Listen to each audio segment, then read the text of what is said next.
Hi friends, आज शुरू करते हैं what are the odd fan fiction के पार्ट 13। पिछले पार्ट में हमने सुना था कि जान को जैसे ही पता चलता है कि वो नेक्स्ट वीक यहाँ से चला जाएगा तो वो बहुत ज़्यादा दुखी हो जाता है। मगर बाद में इबो ने क्लैरिफाई कर दिया था कि वो यहाँ पर छुट्टी में और कुछ दिन रहने वाला है और वो अपने आप को प्रूव करने वाला है। अब आगे की स्टोरी। जान की आंखें खुलती है जब कोई डोर बेल बजाता है। जब वो जाकर देखता है जो इबो था। इबो कहता है, सॉरी मैंने तुम्हें जगा दिया। जान नींद में ही कहता है, इट्स ओके। वो कहकर जाकर डाइनिंग टेबल पर बैठ जाता है। इबो डोर को नॉक करके किचन रूम की तरफ आ जाता है। उसके लिए एक कॉफी बनाकर उसे देते हुए उसे देखने लगता है। तो जान अपनी सफाई देते हुए कहता है, ऐसे क्या देख रहे हो?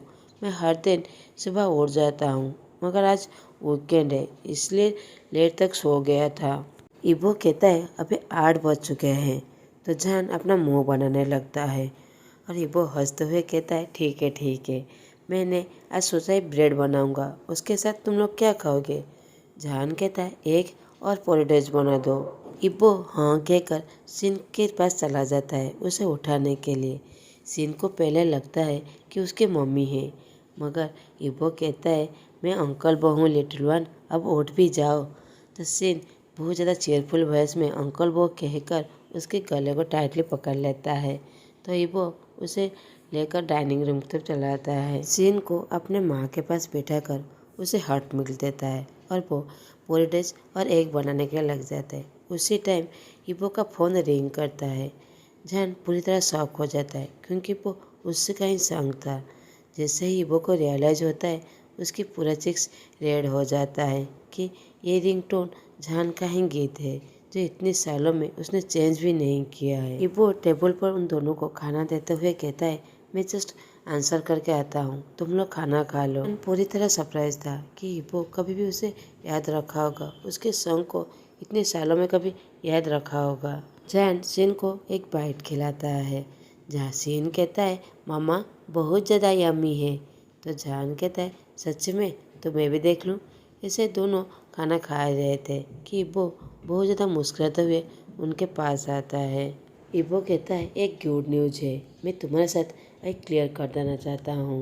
अब हमें कुछ देर पहले की बातें दिखाई जाता है। इबो कॉल को उठाते हुए कहता है, डैड क्या हुआ? इबो अच्छी तरह जानता है कि उसका डैड कभी बिना इम्पोर्टेंट के कभी कॉल नहीं करेंगे, कुछ इम्पोर्टेंट ही होगा इसलिए कॉल किए होंगे। तो उसके डैड कहते हैं, कल जाओ के साथ मीटिंग था, वो एंगेजमेंट को कैंसिल करना चाहते हैं। इबो अंदर से बहुत ज़्यादा खुश हो जाता है, ये उसके लिए गुड न्यूज़ है, मगर वो अपनी खुशी को छुपाते हुए कहता है, रियली? दूसरी तरफ से उसके पापा कहते हैं, मैं तुमसे बहुत ज़्यादा डिसअपॉइंट हूँ, ये अच्छी बात नहीं है। मगर इबो के लिए तो ये बहुत ज़्यादा खुशी की बात था, जो इतने दिनों से वो उसका इंतज़ार कर रहा था। इबो कहता है, क्यों आप मुझे शादी में इतना ज़्यादा फोर्स कर रहे थे? तो उसके पापा कहते हैं, क्योंकि मुझे ग्रैंड चिल्ड्रन चाहिए था। इबो पूरी तरह शॉक हो जाता है। वो कहता है, आप इसलिए इस अरेंज मैरिज में मुझे इतना ज़्यादा फोर्स कर रहे थे? उसके पापा कहते हैं, हाँ, और क्या वजह हो सकता है? इबो थोड़ा सा रिलीफ फील करता है कि उसकी कोई बड़ी वजह नहीं था। उसे लगा था उसके पापा किसी बिजनेस की वजह से उसे शादी करवा रहे हैं, उस पर फोर्स दे रहे हैं, मगर ये तो बस ग्रैंड चिल्ड्रन चाहते थे इसलिए उस शादी में उसे फोर्स कर रहे थे। तो इसलिए वो थोड़ा सा रिलीफ फील करता है। इबो क्लैरिफाई देते हुए कहता है, आप प्लीज़ मेरे लिए कोई अरेंज मैरिज मत ढूंढिए, मैं अभी वर्क में बहुत ज़्यादा बिजी हूँ, मैं अपना खुद देख लूँगा। उसके पापा गुस्सा होते हुए कहते हैं, ये कोई आसान नहीं है, तुमने पास्ट में बहुत कुछ गड़बड़ कर दी है, तुमने ये शादी को भी ऑलरेडी कैंसिल ही कर दी, तुम्हारे लिए मुझे दूसरा कैंडिडेट ढूंढना ही पड़ेगा। और धीरे से कहते हैं, तुम्हारे वजह से ये सब कुछ हो रहा है, तुम जान से अगर ब्रेकअप नहीं करते तो ये सब कुछ मुझे आज नहीं करना पड़ता या तुम्हारे लिए कोई ब्राइडल ढूंढना ही नहीं पड़ता। ये बात नहीं है कि इबो ने सारी बात सुन ली, मगर थोड़ा थोड़ा सुन लिया था। तो इबो मुस्कुराता है। वो सोचता है आज भी उसके पेरेंट्स जान को प्यार करते हैं। जब वो दोनों ब्रेकअप हो गए थे और जान कहाँ चला गया था तो उसके पेरेंट्स इबो से बहुत ज़्यादा नाराज़ थे, उसे बहुत ज़्यादा डिसअपॉइंट थे, उसे अच्छी तरह बातें नहीं कर रहे थे। वो लोग जान को अच्छे से जानते थे कि जान में बहुत ज़्यादा पेशेंस है, वही इबो को अच्छी तरह समझा सकता है। मगर जान कहीं चला गया था तो उसके पूरे फैमिली अरेंज मैरिज के लिए उस पर फोर्स देने लगे थे। इबो कहता है, डैड आप मेरे लिए ब्राइड ढूंढना बंद कर दीजिए, मैं अपने आप को संभाल सकता हूँ। मैं इन्वेस्टर के रूप से आपकी कंपनी में होल टाइम काम करूँगा। फ्यूचर में कोई भी प्रॉब्लम हुई तो वो मेरा होगा, आप इसलिए कोई बहुत ज़्यादा वरीड मत होइए। मगर उसके पापा बहुत ज़्यादा गुस्सा हो जाते हैं। वो कहते हैं, क्या कहा तुमने, तुम क्या हैंडल कर लोगे, ये शादी को तुम हैंडल कर सकते हो? ये नहीं होगा, मैं तुम्हारे लिए जो भी लड़की चूज़ करूँगा तुम्हें उसे शादी करनी पड़ेगी, ये फाइनल डिसीजन है। इबो अपना आंखें रोल करता है। वो जानता था अपने पापा को अच्छी तरह, वो उसकी कोई भी बात नहीं सुनेंगे। वो उनके सामने जान का नाम भी नहीं लेना चाहता था।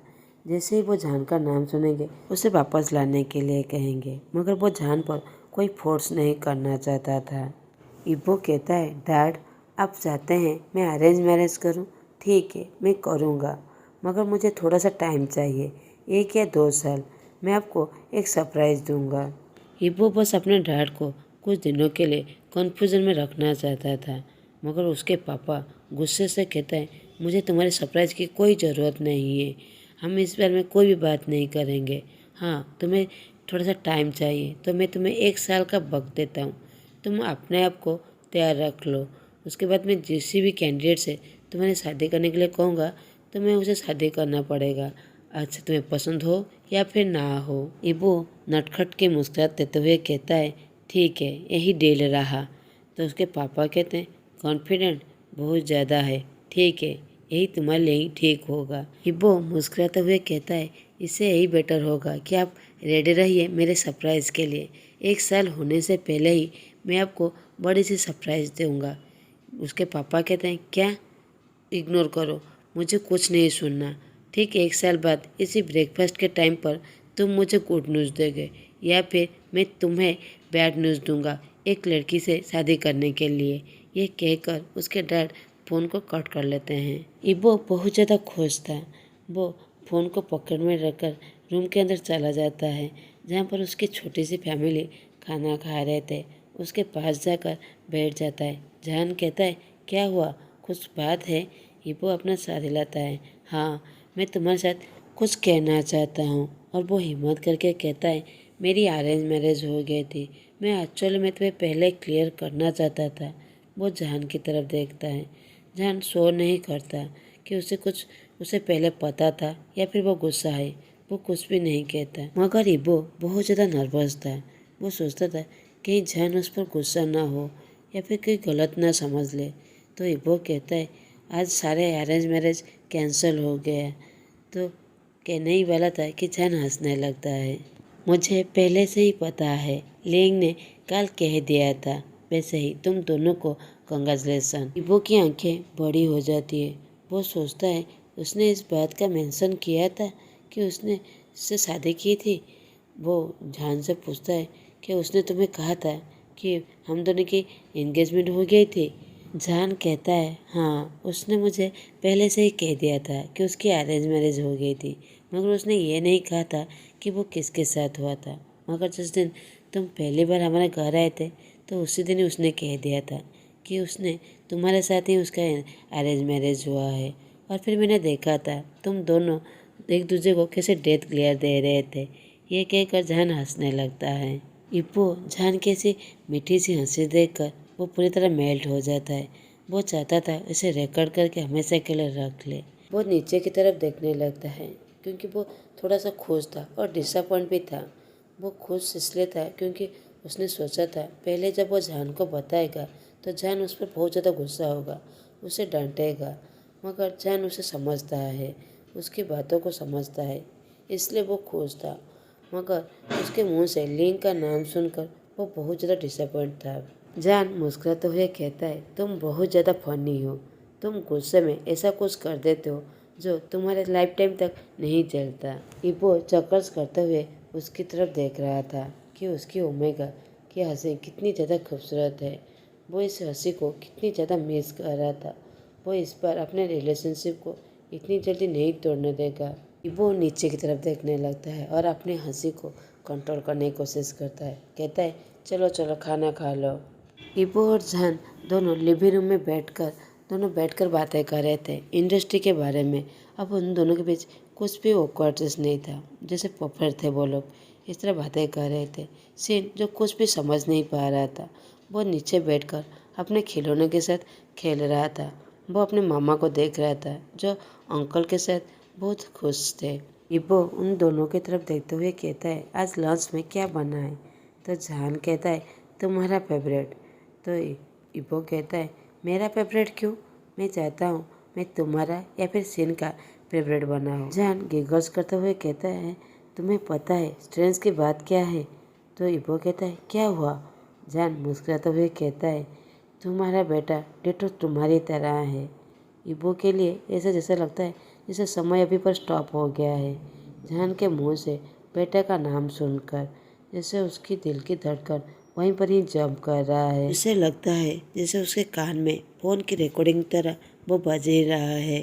तो जहान कहता है मैंने बस उसे पाला है, मगर उसकी पूरा टेस्ट तुम्हारी तरह ही है। मेरा कहने का मतलब है तुम्हारा जो फेवरेट खाना है उसका भी वही फेवरेट खाना है। इबो अपने बेटे की तरफ देखता है और मुस्कुराते हुए कहता है ठीक है वही आज लंच पर बनेगा।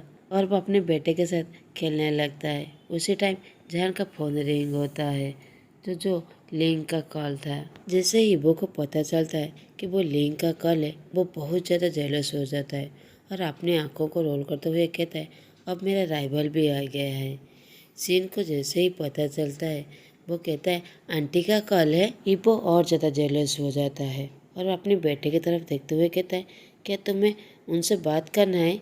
सीन गिगल्स करते हुए कहता है हाँ मुझे बात करना है, मगर मैं अपने अंकल के साथ और भी खेलना चाहता हूँ। इबो मुस्कुराता है और वो सोचता है मैं अपने राइवल से 1 पॉइंट ज़्यादा हूँ, जिससे उन दोनों के बीच कोई टेस्ट हो रहा है और वो 1 पॉइंट से जीत गया है। वो वैसे ही खुश हो रहा था। वो पूछता है वेल तुम मुझे बताओ तुम किससे ज़्यादा प्यार करते हो, अंकल से या फिर आंटी लिंग से? सिन अपने इंडेक्स फिगर को चीन में लगाते हुए गहरी सोच में चला जाता है और कुछ देर बाद कहता है आंटी लिंग मुझे खाना देते हैं जब मामा बिजी होते हैं, और जब मामा टायर्ड हो जाते हैं मुझे अपने पास गले भी लगाते हैं और वो मेरे लिए कप केक भी बनाते हैं। ये बहुत सोचता है क्या वो तुम्हें कभी गले भी लगाता है? कब? किस्मत?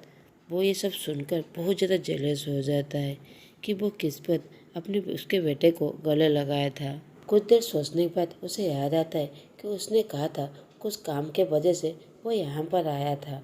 इसका मतलब वो जहान का दिल जीतने के लिए ही वो यहाँ पर आया है। वो ये सोचकर ही बहुत ज़्यादा गुस्सा हो रहा था।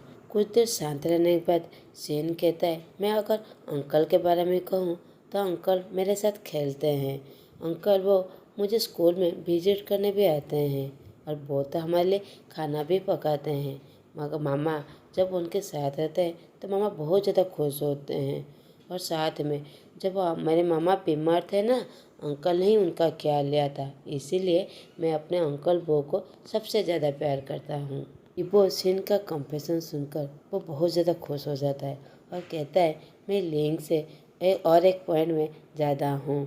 ये कहकर वो हंसने लगता है। दूसरी तरफ जान और लिंग दोनों बातें कर रहे थे तो लिंग कहती है मुझे तुम्हें खुशखबरी देना है। जान कहता है ऑफ कोर्स मुझे पता है तुम्हारा एंगेजमेंट ऑफिशियली कैंसिल हो गया है। तो लिंग कहती है तुम्हें कैसे पता चला? तो जान गिगल्स करते हुए कहता है इबो ने अभी कहा मुझसे। लिंग पूरी तरह स्पीचलेस हो जाता है और वो कहता है क्या मतलब तुम्हारा? वो गधा अभी तुम्हारे साथ है? वो बहुत ज़्यादा गुस्सा हो गया था। जान मुस्कुराते हुए कहता है तुम चैंग की तरह बहुत गुस्सा हो जाते हो और बहुत ज़्यादा हार्श वर्ड कह देते हो।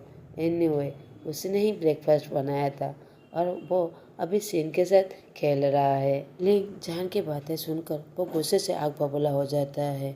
वो चाहता था कि अभी ही दौड़ के जाकर जान को कहीं पर छुपा ले, इबो के सामने से कहीं से दूर ले जाए। जानता था वो ये सब कुछ अभी नहीं कर सकता, तो अपने अंदर गालियाँ देते हुए कहता है मैं तुम्हें नहीं छोड़ूंगा, मैं तुम्हें इसे लेने नहीं दूंगा।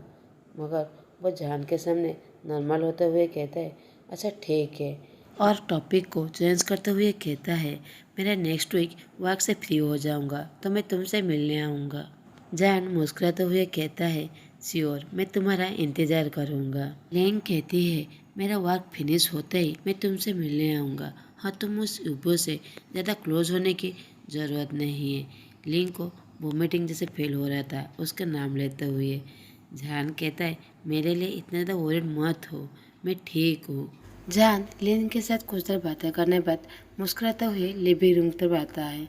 जो इबो उसकी तरफ देखकर बहुत ज़्यादा गुस्सा हो जाता है, मगर अपने गुस्से को कंट्रोल करते हुए कहता है, क्या कहा उसने? तो जहान कहता है, वो नेक्स्ट वीक यहाँ पर विजिट करने के लिए आने वाला है। तो इबो बहुत ज़्यादा गुस्सा हो जाता है क्योंकि उसकी राइवल उसके पास आने वाला है। होल डे जिन इबो के साथ खेल रहा था। इबो थोड़ा सा रिग्रेट था कि वो जान से अकेले में कुछ बातें करना चाहता था क्योंकि नेक्स्ट वीक उसकी राइवल आने वाला है। वो चाहता था उससे पहले कुछ क्लियर कर ले, मगर वो आज कुछ नहीं कर पाया, इसलिए थोड़ा सा सैड था। मगर वो खुश भी था कि आज पूरा दिन उसने अपने बेटे और अपने ओमेगा के साथ रह पाया। पूरा दिन वो उन लोगों के साथ एंजॉय किया। वो लोग डिनर एक साथ किए। डिनर करने के बाद इबो वहाँ से जाने ही वाला था कि जान उसे कुछ देर रहने के लिए कहता है। इबो अंदर से बहुत ज़्यादा खुश हो जाता है कि जान उसे रहने के लिए कह रहा है, मगर वो सोचता है कि जान आज बहुत ज़्यादा टायर्ड हो गया है, तो वो यहाँ रहा तो वो रेस्ट नहीं ले पाएगा, इसलिए वो डिसाइड करता है जाने के लिए। मगर वो बाहर देखता है कि वो बारिश हो रहा है, जो बहुत ज़ोर से हो रहा है। जान उसे टेस्ट करते हुए कहता है, क्या तुम जाने वाले हो या रहने वाले हो? तो इबो कुछ देर सोचने बाद कहता है, नहीं, मैं यहाँ रुक जाती हूँ। तो जान कहता है, तो फिर दोनों मिलके बस मूवीज़ देखेंगे। तो दोनों लिविंग रूम में बैठकर मूवीज़ देख रहे थे। पुराने दिन की तरह वो लोग डिस्कस करने लगते हैं कि कहाँ पर कौन सी गलतियाँ हुई है, कहाँ पर कौन सी मिस्टेक हुई है और कोई सी गलतियाँ ठीक हो सकता था। वो सब बातें डिस्कस करने लगते हैं। कुछ देर बाद जान इबो के लैब पर ही सो जाता है। जैसे ही इबो उसके बालों को थोड़ी सी स्पेस से हटाने की कोशिश करता है तो जान अनकॉन्शियसली उसके वेस्ट को टाइटली पकड़ लेता है। इबो के चीक्स पूरी तरह रेड हो जाता है और वो जब उसे देखते हुए सोचता है, ये कितना ज़्यादा खूबसूरत है और कितना ज़्यादा क्यूट है। बस उसे देख रहा था। कुछ देर बाद सोचता है, मैं उसे लेकर उसके रूम तक चला जाता हूँ। फिर कहता है, नहीं, ये उड़ जाएगा, कुछ देर तक यहीं रखता हूँ, जैसे ही मूवी ख़त्म हो जाएगा मैं उसे लेकर उसके रूम में सुला दूंगा। अगले दिन सुबह इबो की आंख खुलती है डोर बेल के वजह से। जब वो उठता है वो देखता है कि उसके लैब पर अभी तक जान सोया हुआ है और वो वहीं पर ही अनकम्फर्टेबली सो गया था। टीवी जो पूरी तरह ब्लैंक हो गया था। इबो की दिल की धड़कन बहुत ज़्यादा तेज हो गया था। उसी टाइम और एक बार डोर बेल बजता है। जान की नींद टूट जाती है तो इबो उसे ग्रेट करके वो खड़े होते हुए कहता है, मैं अभी डोर को ओपन करके आता हूँ। जैसे ही इबो डोर ओपन करता है उसकी आंखें बड़ी हो जाती है। उसने एक्सपेक्ट नहीं किया था जो सामने खड़ा हुआ था। आज का पार्ट हम यहीं पर ही ख़त्म करते हैं। आप लोग को अच्छा लगे तो प्लीज़ लाइक, कमेंट और सब्सक्राइब कर दीजिएगा। Thanks for watching.